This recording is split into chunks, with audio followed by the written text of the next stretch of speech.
Primeiro assunto, lei de anistia. Coisa estranha, o ministro Toffoli, que é um juiz do Supremo, é relator de um pedido de 2014 do PSOL para o Supremo declarar que é inaplicável a lei de anistia, 2014.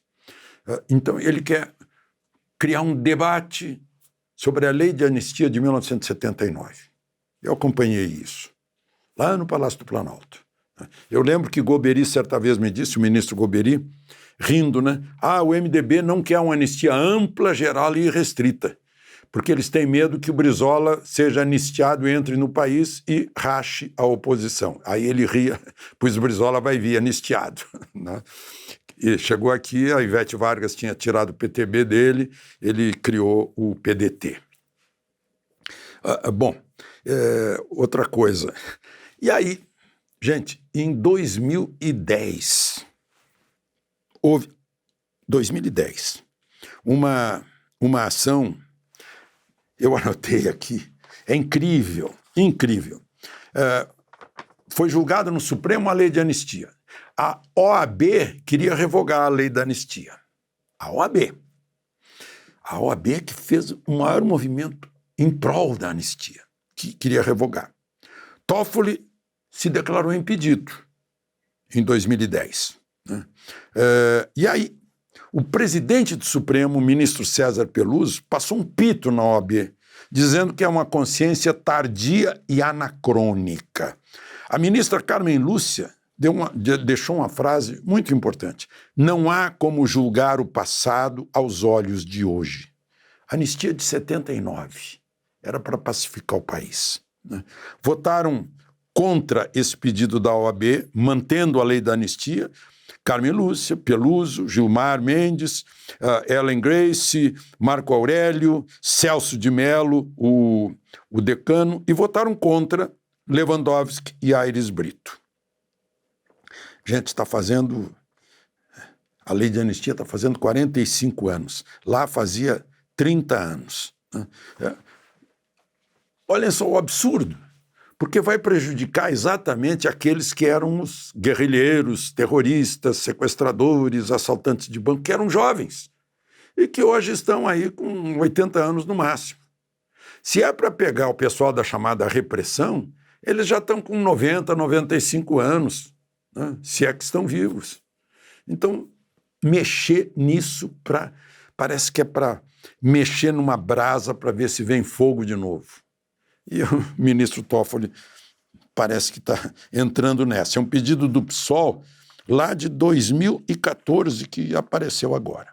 Bom, está todo mundo aí preocupado com um rompimento de relações entre Israel e o Brasil, né? Porque o presidente do Lula, que defende o Hamas, defende os palestinos, é contra Israel, chamou Israel de genocida, comparou Israel com Hitler, a Alemanha de Hitler, o Holocausto, e o Benjamin Netanyahu, que é o líder de Israel, disse que ele passou a linha vermelha, né?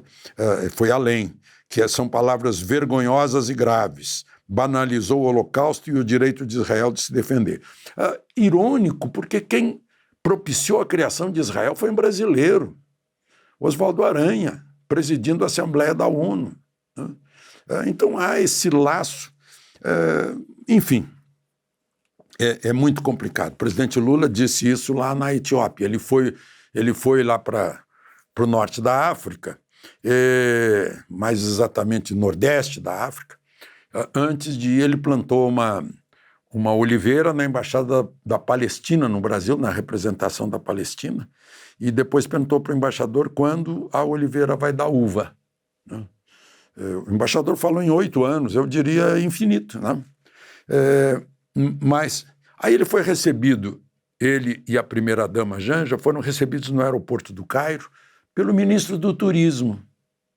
E ele passou o dia todo, um dia inteiro fazendo turismo. E depois, no outro dia, teve um encontro rápido com o general Sisi, que estava mais preocupado em receber o Erdogan da Turquia. Aí ele foi lá para a reunião dos países árabes, lá em Addis Abeba.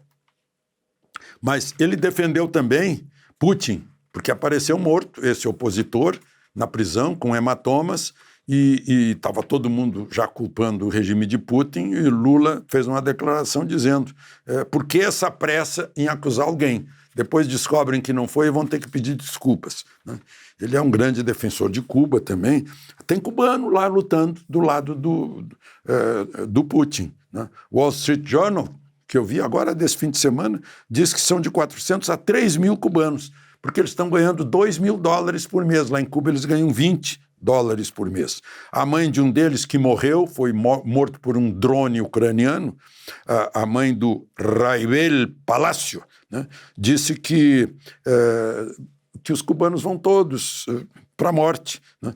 E não são só cubanos. Cubanos são o maior contingente de mercenários. É gente da República Centro-Africana, da Sérvia, do Nepal e da Síria, porque eles recebem cidadania também, né? Agora, os Estados Unidos estão com 500 mil cubanos que fugiram dessa maravilha de democracia relativa que Lula elogia Maduro também, né? Maduro agora expulsou. O pessoal está saindo de lá. Os observadores do secretariado, do Alto Secretariado de Direitos Humanos, que é presidido pela Michelle Bachelet, a ex-presidente do Chile, está mandando embora, porque acha que estão se metendo só porque ele está aprendendo os opositores e os candidatos à presidência, tal como o Ortega da Nicarágua. De Brasília, Alexandre Garcia.